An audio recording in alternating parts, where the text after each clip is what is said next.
महानगरपालिकेत छत्रपती संभाजी महाराज यांना अभिवादन। नांदेड वाघाळा शहर महानगरपालिकेच्या वतीनं स्वराज्य रक्षक अद्वितीय पराक्रमी छत्रपती संभाजी महाराज यांच्या जयंतीनिमित्त दिनांक 14 मे 2026 रोजी सकाळी 11 वाजता महानगरपालिकेच्या मुख्य प्रशासकीय इमारतीमध्ये पालिका आयुक्त डॉ. महेशकुमार डोईफोडे यांच्या हस्ते पुष्पहार अर्पण करून अभिवादन करण्यात आले। छत्रपती संभाजी महाराज हे मराठा साम्राज्याचे दुसरे छत्रपती आणि छत्रपती शिवाजी महाराजांचे थोरले सुपुत्र होते।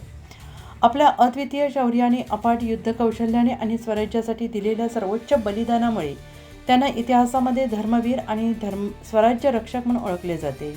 छत्रपती शिवाजी महाराजांनंतर त्यांनी आपल्या अद्वितीय पराक्रमाच्या जोरावर हिंदवी स्वराज्य सुरक्षित ठेवले आणि वाढवले।